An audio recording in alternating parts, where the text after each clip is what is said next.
नमस्ते एवरीवन, आप सबका बहुत बहुत ज़्यादा स्वागत है परीक्षा पथ पर और आशा है कि आप सब बहुत ज़्यादा अच्छे होंगे। आप सब इस बात से तो अनभिज्ञ बिल्कुल भी नहीं होंगे कि हमारे देश में ईवीएम से ज़्यादा बदनाम शायद ही कोई हो, है ना? उफ़, ये बदनामी ईवीएम भी अब उसको थोड़ी-सी राहत मिलने वाली है क्योंकि अब वो सोच रही होगी कि ठीक है, अब मेरे बगल में एक और बदनाम जो सोर्स है वो आकर बैठ जाएगा तो शायद मेरी बदनामी थोड़ी कम होगी। हम बात कर रहे हैं आगे आने वाले या आगे कुछ महीनों में बिहार के अंदर जो चुनाव होने वाले हैं उसके बारे में, निकाय चुनावों के बारे में। जी हाँ, वहां पर इस बार ई वोटिंग यानी कि आप घर बैठे अपने फोन से वोट दे सकेंगे जिस भी कैंडिडेट को आप वोट करना चाहते हो।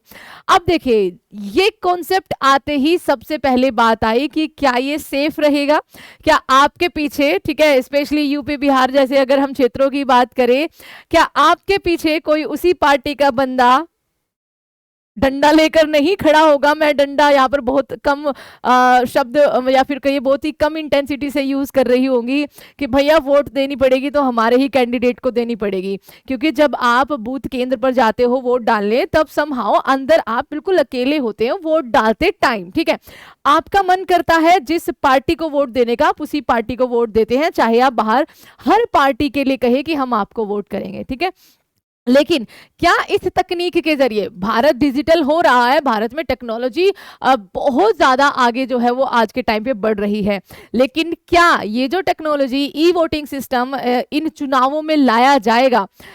इसको लाने के पीछे सरकार का जो मत है वो बहुत सही है। सरकार का कहना है कि बिहार में जो चुनाव है ना, और बिहार, यूपी बिहार जैसे क्षेत्र ऐसे है कि वहां से बहुत सारे युवा है या फिर जो वोटर्स है वो बाहर दूसरे राज्यों में काम करने के लिए जाते हैं। ठीक है, लेकिन अब ये पॉसिबल हो नहीं पाता कि खाली वो वोट करने के लिए इतने दूर, कोई महाराष्ट्र, कोई साउथ में, ठीक है, कोई देश से बाहर इवन, ठीक है, कि वो आपका वोट करने के लिए बिहार आ सके। तो इस वजह से वोटर टर्नआउट जो होता है वो बहुत ज्यादा कम चला जाता है। तो हम चाहते हैं कि बिहार में जो चुनाव है या फिर आगे अगर दूसरे राज्यों में आपका लागू हो जाता है, अगर सफल होता है, तो हम चाहते हैं कि वोटर टर्नआउट ज्यादा से ज्यादा हो ताकि बिहार की जनता जो है ये देखकर खुश हो सके कि यस, जनता का सपोर्ट इस फलानी पार्टी को मिला है। उनका मत ये है जो कि एक नेक है। ठीक है, लेकिन क्या इसमें, क्योंकि चुनाव हमारे देश में बहुत बड़ा मुद्दा होता है और किसी को कुर्सी चाहिए, तो क्या यहाँ पर ये संभावनाएं नहीं होंगी कि आप जब मोबाइल फोन में वोट डालने जा रहे होंगे तो आपके पीछे एक कार्यकर्ता खड़ा होगा कि भैया वोट डालना है तो इसी बटन को दबाना पड़ेगा वरना तुम्हारा गला दब जाएगा? क्या ऐसा हो सकता है? आप अपनी राय जरूर दीजिएगा, ठीक है, कि आपका इस पर क्या सोचना है। बिहार इलेक्शन 2025, बिहार में आप घर बैठे कर सकेंगे मतदान। ये न्यूज तो बहुत अच्छी है। निर्वाचन आयोग देगी ई वोटिंग की सुविधा। कैसे?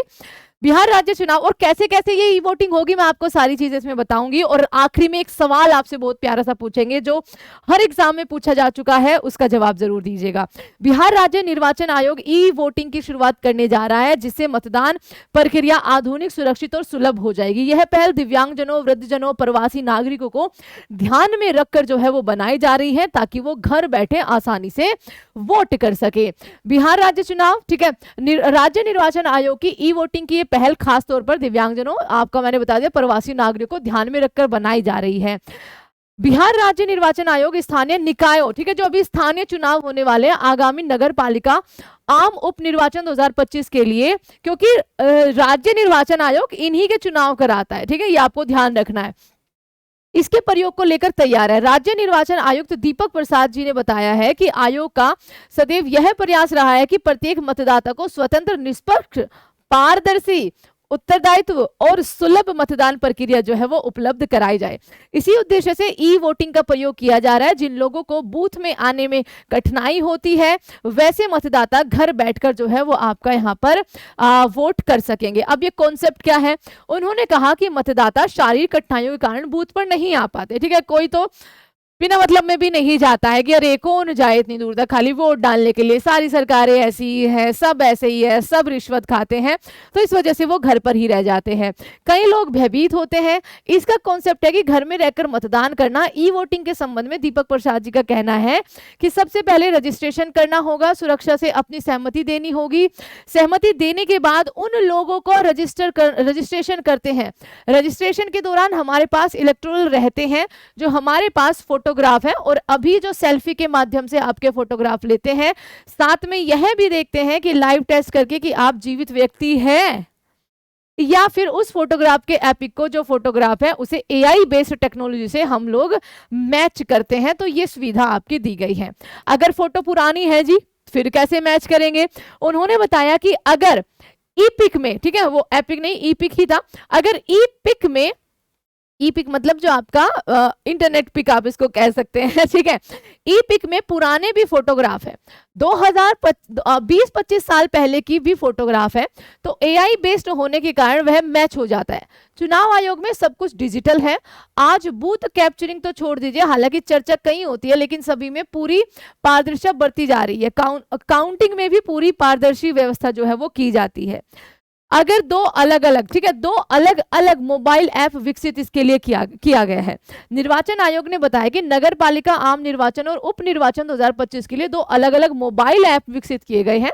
पहले में नगर पालिका आम निर्वाचन 2025 के लिए 3 जिलों के 6 नगर पंचायतों में तीनों पदों पर मुख्य पार्षद, उप मुख्य पार्षद और वार्ड पार्षद के लिए राज्य निर्वाचन आयोग द्वारा विकसित ई वोटिंग SECBHR, ठीक है, ऐप जो है वो निर्धारित है।